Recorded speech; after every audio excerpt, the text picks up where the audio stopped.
Nous voici arrivés dans cette troisième partie, étude des aéronefs et des engins spatiaux. Première question, un altimètre utilise la pression statique dynamique totale différentielle, c'est bien entendu la pression statique, il n'y a pas de piège là-dessus. Le saumon de l'aile est, donc le saumon je vous rappelle c'est la partie qui est la plus au bout de l'aile, hein, l'extrémité de l'aile, donc c'est la réponse C, l'extrémité de l'aile appelée aussi bord marginal. Cet avion est biplace. En examinant la photo ci-dessous, quelle est la configuration des places des pilotes? Alors on voit qu'elles sont, ils sont pas côte à côte, donc déjà la A n'est pas bonne. Ils sont en avant et en arrière. Vous avez deux places. Et comment ça s'appelle? C'est en tandem, quand l'avion est présenté comme ça. Là c'est le modèle d'avion, c'est un Fuga Magister. La question numéro 4. Quel est le principal défaut du variomètre? Le variomètre, son défaut principal, c'est qu'il a un petit temps de latence. Donc c'est la réponse B. De par sa conception, il ne peut pas donner une information en instantané. Il faut une phase de vol stabilisée. Il faut attendre un petit peu avant qu'on ait l'indication précise.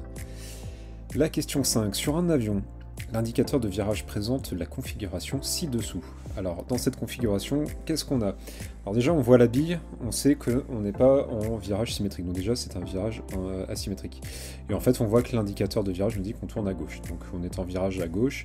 Et dans les propositions que l'on a, virage à gauche symétrique, non, c'est pas vrai au standard non plus. Parce que si on était au standard, l'indicateur de virage ne serait sur le trait blanc. Là, on serait au standard, là, on ne l'est pas. Virage à droite, non. Et donc, c'est forcément un virage à gauche. Et il est aussi asymétrique, mais il ne le précise pas. La question numéro 6. En vol en palier, l'aile est soumise à de la flexion qui engendre sur le longeron.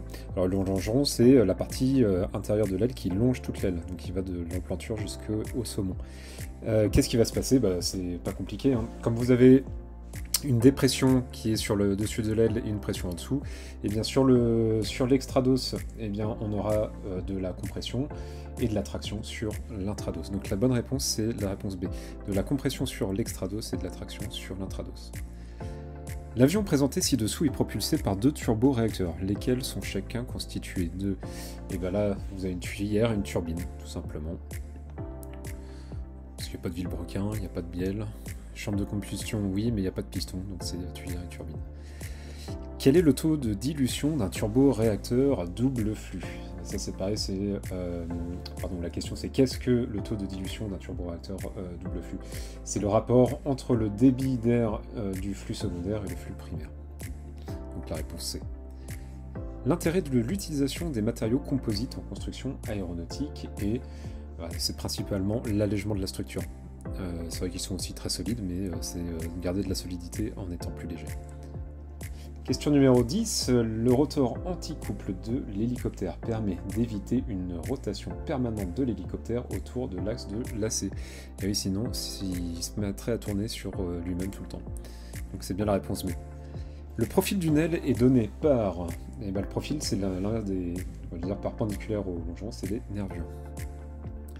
Donc réponse B.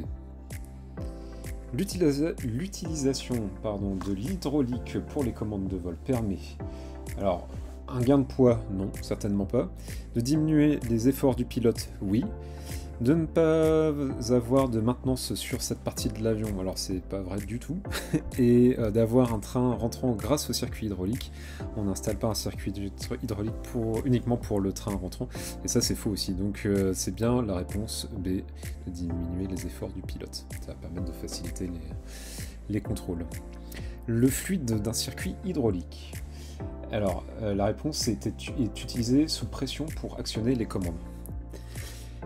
Un avion, aile en flèche, est représenté par la figure. Alors c'est la B, c'est ça ici, l'aile en flèche. Là vous avez une aile delta, comme sur les avions de chasse. C'est une aile delta gothique, type gothique, qu'on retrouve sur le Concorde. Et ça c'est une aile elliptique que vous avez notamment sur le Spitfire. Quand l'horizon artificiel vous indique que cette position, votre avion est. Et bien là, on voit que l'avion il tourne à gauche. La maquette est au-dessus de l'horizon, donc on est bien incliné à gauche et à cabré. Et donc la bonne réponse c'est la A, c'est cabré et incliné à gauche. Un empennage dit canard. Ça c'est intéressant. Alors génère normalement une portance, cette surface décroche avant l'aile principale. C'est ça la bonne réponse, c'est la B.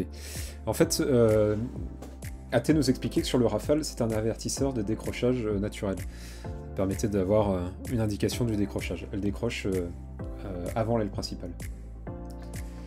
La question 17. Pour un avion en bois et toile moderne, alors là, qu'est-ce qu'on a comme réponse? Seules les ailes sont en bois recouvertes de toile. Non, c'est pas vrai. Les longerons d'ailes sont en bois et les nervures en alliage d'aluminium. C'est faux aussi. Toute la structure est en bois recouvert de toile. Ça me paraît correct. Et le fuselage est en bois entoilé et l'aile en alliage métallique.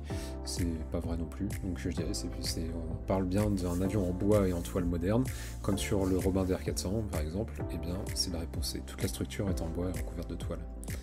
L'action du réchauffage du carburateur se traduit par... Alors là, ça va être une diminution de la puissance. Pensez que lorsque vous utilisez le réchauffage carburateur, vous prenez de la puissance du moteur, donc ce qui va réchauffer le carburateur et induire forcément une diminution de la puissance sur le moteur. Question 19. En aéromodélisme, un avion d'apprentissage 2 axes est pilotable sur les axes 2. La bonne réponse, c'est tangage et lacet. Réponse D. Et la dernière question, quel est le type de moteur de la photo ci-dessous? Alors je pense qu'on est tous d'accord pour dire que c'est un turboréacteur. À savoir s'il est simple ou double corps et simple ou double flux, eh bien il faut regarder un petit peu de plus près. Alors la partie la plus facile, est-ce que c'est un simple ou double flux? C'est un double flux puisque vous avez un flux qui passe ici et un autre dans le corps du réacteur. Et c'est un double corps puisque vous avez la partie du compresseur basse pression et la partie de la turbine basse pression à l'arrière et la partie compresseur haute pression et la partie compresseur la partie turbine haute pression aussi.